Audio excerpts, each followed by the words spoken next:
Début ce soir d'une série consacrée à la région d'Oiapoque au Brésil, ville frontalière avec la Guyane. Les populations de l'Oiapoque ont toujours vécu en ayant un pied en Guyane et l'autre au Brésil. L'épidémie de coronavirus et la fermeture des frontières a bouleversé la vie de ce bassin de population. Premier dossier ce soir que vous avez réalisé. Jocelyne Edouard, bonsoir. Bonsoir Anthony. Alors réalisé avec Frédéric Larzabal. Une question avant de voir ce reportage. La frontière est toujours fermée. Comment votre équipe a pu se rendre à Oiapoque? Alors Anthony, je vous confirme que la frontière est bel et bien fermée entre la Guyane et le Brésil. Les forces de police françaises et brésiliennes contrôlent toujours de part et d'autre les deux rives. Vous le verrez dans le reportage, ça passe encore, mais concrètement, le trafic a nettement diminué.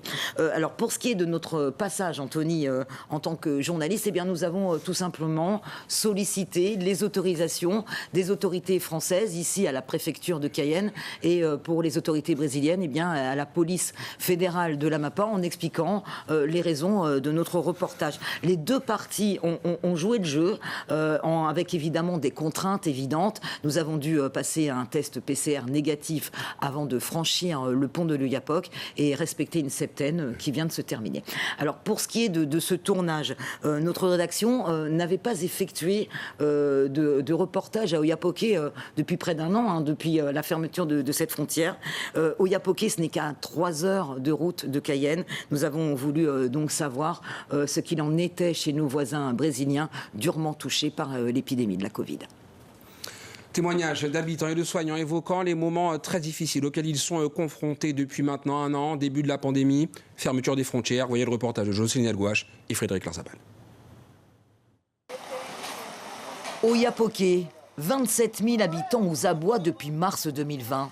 Depuis la fermeture de la frontière entre leur pays, le Brésil, et la Guyane. C'est très difficile. Le pont est fermé. La frontière est fermée à 80%. Le trafic s'est effondré. Ceux qui venaient ici acheter au Brésil ne peuvent plus venir. Et les gens d'ici qui travaillaient en Guyane ne peuvent plus passer non plus, parce que c'est fermé.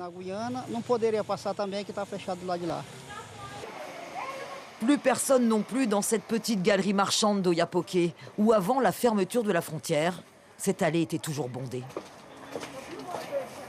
Nous avons des difficultés financières, des difficultés dans nos familles, avec nos enfants, parce que nous ne parvenons plus à travailler normalement comme avant.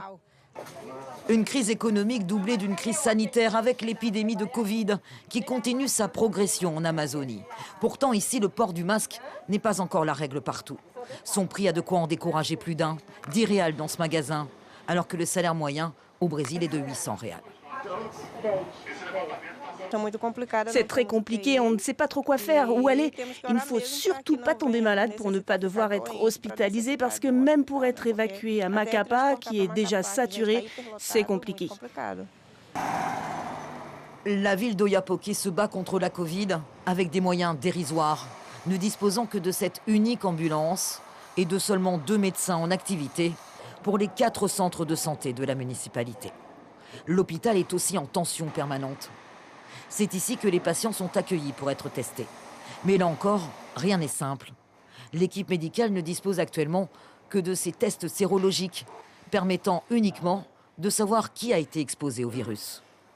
D'aucune utilité pour permettre l'isolement des malades. Le médecin reconnaît son impuissance et son désarroi. Aujourd'hui, à Oiapoque, on est à 28 décès. Nous, les soignants, on économise l'oxygène d'un malade à l'autre pour pouvoir avoir suffisamment d'oxygène au moment vital. Oui, c'est difficile, très difficile.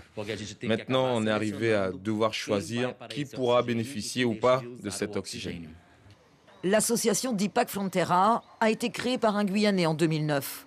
Depuis l'épidémie de Covid, l'association est submergée par les demandes d'aide. 4000 familles d'Oiapoque sont suivies par l'association.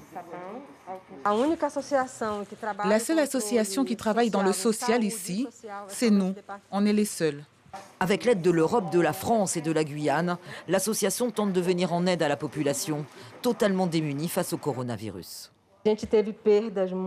Au début de la pandémie, nous nous sommes retrouvés sans médicaments et beaucoup de personnes sont mortes à cause de cela. Nous avons eu des pertes très importantes, des gens qui vivaient ici depuis très longtemps ainsi que des personnes âgées. Nous n'avons pas réussi à les sauver parce que dans l'Amapá, nous n'avons pas d'infrastructure, pas d'évacuation sanitaire. Nous n'avons qu'une route, la BR 156, et la BR 156 s'était retrouvée impraticable à cause de la pluie. Ah bon, non, ça n'est pas bon. La situation du Brésil est super difficile. Tout le monde le sait et je pense que vous le savez mieux que nous. Mais que pouvons-nous faire? Les gens disent une chose, d'autres le contraire. Et en fin de compte, ce n'est pas ce qu'ils ont dit qui arrive. La corruption est aussi très importante. Tout est devenu très compliqué. Malgré la fermeture de la frontière entre la France et le Brésil, certains piroguiers prennent encore le risque d'accoster en Guyane. Pas d'autre choix, nous disent-ils. Je n'ai pas d'autre travail, je n'ai que celui-là, transporter les touristes d'une rive à l'autre. Si c'est fini pour nous, c'est une galère parce que nous devons travailler pour gagner de l'argent. Je dépends de ce travail. L'Oyapock démuni, sous le choc d'une crise économique et sanitaire sans précédent, et cette nouvelle menace qui se dessine, voir le variant amazonien arriver à la frontière.